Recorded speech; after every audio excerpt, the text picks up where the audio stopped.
आज की वीडियो में हम लोग देखने वाले हैं कि फैच एपीआई क्या है। एंड सबसे पहले मैं आपको बताना चाहूँगा कि आप लोग कैसे अपने फ्रंट एंड पर किसी बैक एंड से डेटा ला सकते हैं। तो उसके लिए जैसे हमने लास्ट वीडियो में जेसन जब हम लोग पढ़ रहे थे तो मैंने डायरेक्टली एक एपीआई कॉल हमने ब्राउज़र से ही करी थी, लेकिन अब वो काम हम जावास्क्रिप्ट में करना चाहते हैं। ठीक है, तो जैसे ये मेरी index.js है, पहले चेक कर लेता हूँ ये चल रही है या नहीं। तो आज हम लोग पढ़ने वाले हैं फैच एपीआई के बारे में। एंड ये चल रही है, बढ़िया चल रही है, कोई दिक्कत की बात नहीं है। ठीक है, तो फैच एपीआई का ही हम लोग यूज़ करते हैं और इससे ही इसको आप लिंक दोगे और कुछ ऑप्शंस दोगे और इसको ये ना आपको एक प्रॉमिस रिटर्न करेगा। प्रॉमिस रिटर्न करेगा तो या तो वो रिज़ॉल्व होगी या बर्बाद होगी। रिज़ॉल्व होने का मतलब आपको जो भी डेटा आप मांग रहे हो वो आपको एपीआई के थ्रू आपको मिल जाएगी। तो इसको ना जल्दी से जल्दी एक बार ना टेस्ट करके देखते हैं। तो जैसे लास्ट वीडियो में हम लोग एक प्रोफाइल देख रहे थे, तो ऐसा करता हूँ ना, मैं रैंडम यूज़र जनरेटर वाले पे ही जाता हूँ एंड हमारे पास ये रहा लिंक। तो इसको कॉपी करके मैं ले आता हूँ। ठीक है, तो हमारे पास ये लिंक है, मैंने आपके लिए भी यहाँ पे लिख दिया है। अगर आपको वेबसाइट नहीं मिले तो डायरेक्टली यहाँ से उठा लो। ठीक है, तो एक प्रॉमिस देगा हमें, तो हम लोग बना लेते हैं एक P1। ये हमारी प्रॉमिस है। तो हमें कुछ नहीं, न्यू प्रॉमिस ऐसे नहीं लिखना है हमें कि न्यू प्रॉमिस ऐसे करके कुछ, हमें डायरेक्टली लिखना है फैच। ठीक है, तो इनबिल्ट होता है, ये जावास्क्रिप्ट के अंदर मिलेगा ही आपको। एंड फिर इसके बाद आपको यूआरएल देना होता है स्ट्रिंग में। तो स्ट्रिंग में मैं बैकटिक्स का ज़्यादातर यूज़ करता हूँ। अब बैकटिक्स का मतलब तो आपको पता ही होगा कि क्यों करते हैं हम लोग यूज़, कि अगर मुझे कभी कोई किसी वेरिएबल की वैल्यू पास डाउन करनी होगी तो बहुत ज़्यादा आसान हो जाएगा वो इससे पास करने में। बस मुझे कुछ नहीं, डॉलर लगा के ऐसे करके देना होगा और यहाँ पे जो भी वेरिएबल की मैं वैल्यू दूंगा वो उसे मिल जाएगी। बट फिलहाल कोई वेरिएबल नहीं है तो हम लोग उसे ऐसे ही रहने देते हैं। तो अगर मैं इसको कंसोल लॉक करवाऊँ अभी P1 को, ठीक है, इसको हम लोग कंसोल लॉक को हटा देते हैं। तो ये देखो, ये एक प्रॉमिस है जो कि पेंडिंग है। ठीक है, कोई दिक्कत नहीं। तो अब प्रॉमिस है तो मतलब हमें डॉट देन मेथड का यूज़ करना होगा। तो यहाँ पे हमारे पास कुछ डेटा आता है। ठीक है, तो डेटा आता है, तो अब हम इसको देखना चाहेंगे कंसोल लॉग। यहाँ पे मैं डेटा देखूँगा एंड यहाँ पे हम कैच भी लगा देते हैं कि कोई एरर आएगी तो वो कैच कर लेगा। Console dot log error dot message. ठीक है, कोई दिक्कत, अभी तक कोई दिक्कत नहीं होगी। अभी तो मैंने कुछ लिखा ही नहीं है, अभी तो डॉट देन डॉट कैच ही का मैं यूज़ कर रहा हूँ। ओके, तो अब इसे सेव करते हैं। तो अभी प्रॉमिस रिजॉल्व हो रही है तभी जाके कुछ दिखेगा। तो अभी ये देखो हमारे पास आउटपुट आ गया है। तो इसमें देखो बहुत सारा डेटा है, मतलब जब हमने वेट किया ना इस प्रॉमिस को रिजॉल्व होने का जो फैच ने प्रोड्यूस करी थी, तो हमें ये वाला डेटा प्राप्त हुआ है। ठीक है, तो डेटा में हमारे पास क्या क्या है। तो डेटा में हमारे पास एक बॉडी है जो कि खाली है। तो इसका मतलब है कि इसका ना अभी ये जो डेटा है वो बॉडी के अंदर है और बॉडी अभी चला नहीं है, तो हमें उसको भी पार्स करना पड़ेगा। तो पार्सर के लिए हमारे पास कुछ नहीं, जेसन होता है। बट उससे पहले मैं आपको कुछ चीज़ें यूज़ दिखाना चाहता हूँ। जैसे हेडर्स। हेडर्स ये होते हैं, हेडर्स में आपका बाय डिफ़ॉल्ट ना वैसे तो टोकन वगैरह जाते हैं। हेडर्स एक तरीके से ना मेटा डेटा होता है। जैसे कि अगर मैं इसका दिखाऊं, लेट्स से ये वेबसाइट है, तो एक तरीके से ना आप इसका हेडर मान सकते हो इस वेबसाइट का। ठीक है, तो इस वेबसाइट के बारे में थोड़ी मोड़ी जानकारी ना इस हेडर में होती है। जैसे कि इसकी एनकोडिंग UTF-8 से करी गई है एंड इसका ये व्यू पोर्ट वगैरह डिसाइड कर रखा है, टाइटल क्या है इसका, और यहाँ पे कुछ लिंक्स हैं जो कि स्टाइल शीट के होंगे या फिर जावास्क्रिप्ट के होंगे। ठीक है, तो हेडर्स में भी ऐसे ही यहाँ पे भी होते हैं। फ़िलहाल हमें कोई हेडर यहाँ पे रिसीव नहीं हुआ है। ये हमें रेस्पॉन्स मिला है, मतलब ये आउटपुट है। जब हमने इस एपीआई पे कॉल मारी, इस वाली पे, तब हमें ये आउटपुट प्रोड्यूस हुआ है। ठीक है, तो उसने हमारे पास कुछ नहीं भेजा, कोई हेडर नहीं भेजा है, मतलब कोई मेटा डेटा नहीं आया हमारे पास। ठीक है, और हमारे पास है, एक है ओके। तो ओके का हम लोग मेनली यूज़ इसलिए करते हैं देखने के लिए कि कोई एरर क्रिएट ना हुआ। अगर यहाँ पे फॉल्स लिखा होता तो मतलब कोई एरर क्रिएट हो गई है, यहाँ पे ट्रू लिखा है तो मतलब सब कुछ ठीक हुआ है, मतलब हमें रेस्पॉन्स मिल चुका है, कोई प्रॉब्लम नहीं आई उसमें। रीडायरेक्टेड का यूज़ हम लोग तब करते हैं जब मैंने जैसे लिंक पे कॉल किया इस वाली पे, यूआरएल पे, और फिर ये मुझे किसी और वेबसाइट पे ले गया, तो तब यहाँ पे रीडायरेक्टेड में ट्रू आता है। स्टेटस, ये कोड्स होते हैं कई सारे, ये हम आगे आने वाली वीडियो में अगर हो सकेगा तो देखेंगे। फिलहाल हम लोग फैच एपीआई का यूज़ कैसे करते हैं वो देख रहे हैं, तो मुझे नहीं लगता इसकी अभी ज़रूरत आपको है, बट इतना मैं बता देता हूँ कि स्टेटस कोड अगर 200 से लेके 299 तक, 200 से 299 तक हो रहेगा, तो इसका मतलब है जो रेस्पॉन्स है वो ठीक है, मतलब ओके ओके, बढ़िया बढ़िया रेस्पॉन्स आया है, कोई प्रॉब्लम नहीं हुई। ठीक है, यहाँ पे हम टेक्स्ट भी भेजा जा सकता था, पर सर्वर ने कोई टेक्स्ट नहीं भेजा है। और ये टाइप ये, अब ये कोर्स ना बहुत अच्छी चीज़ है, ये आपको, आप लोग जब अपना बैकएंड बनाओगे ना तब आपको ज़रूरत पड़ेगी कोर्स के बारे में जानने की। तो अभी बस इतना जान लो कि ये कोर्स ही ना मुझे अलाउ कर रहा है कि मैं उस सर्वर से कोई डेटा ना प्राप्त कर सकूं। अगर उसका कोर्स इनेबल नहीं होगा, कोर्स का मतलब होता है क्रॉस ओरिजिन रिसोर्स शेयरिंग, ऐसे करके होता है।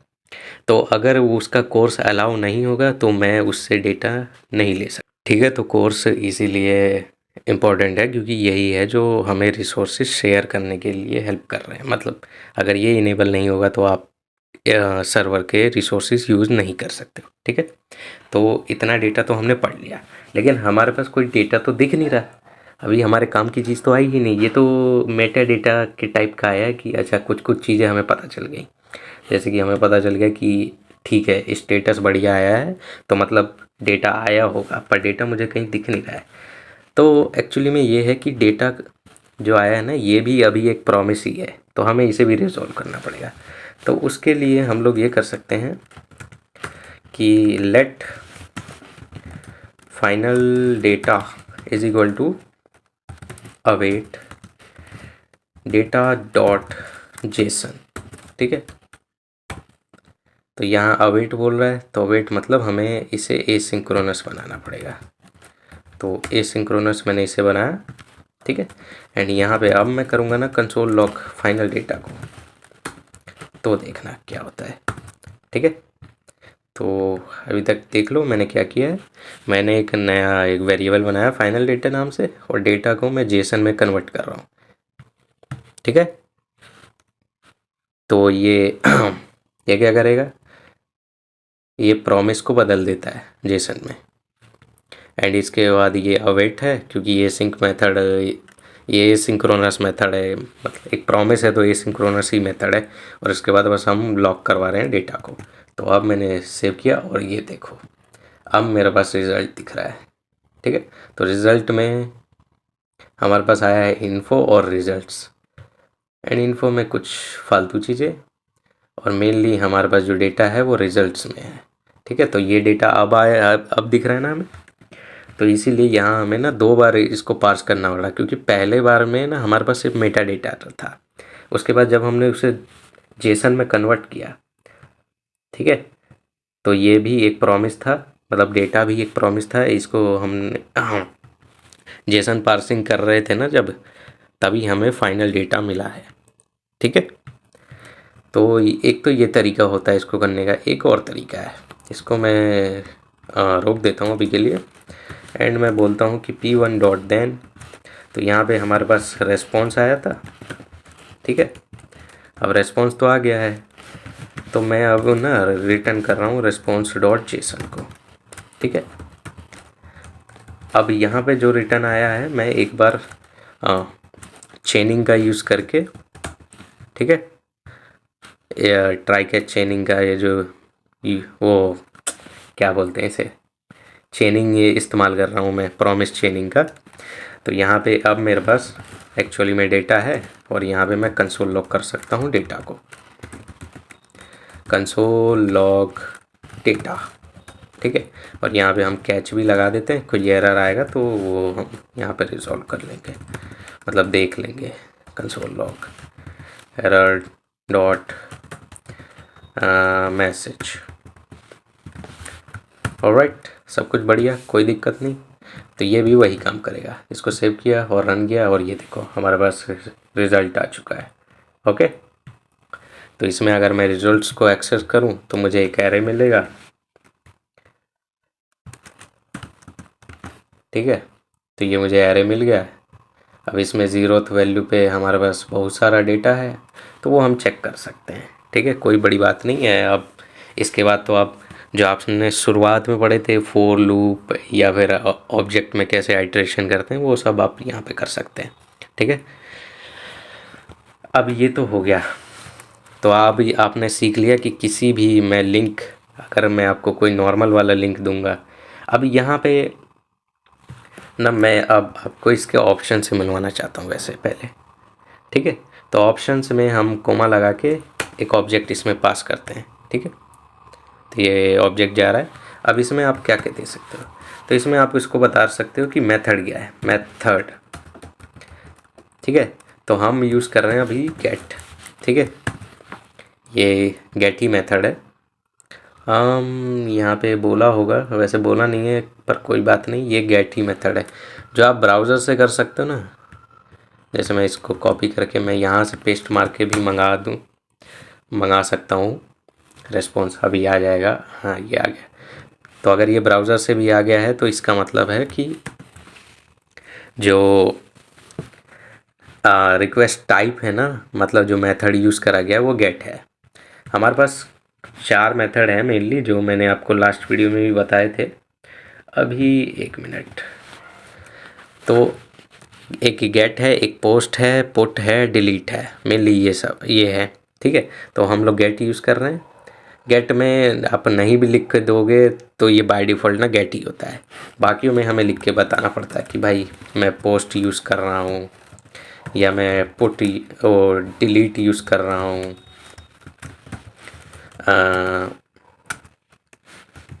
डिलीट, या फिर मैं पुट यूज़ कर रहा हूँ, तो ये हमें बताना पड़ता है, ठीक है। अब इसके बाद है हमारे पास हेडर्स, ठीक है। तो यहाँ से आप अपने हेडर्स भेज सकते हो इस बंदे के पास, ठीक है। तो जिसमें आप बता सकते हो कि जो अगर आप कोई कंटेंट भेज रहे हो तो उसका टाइप क्या है।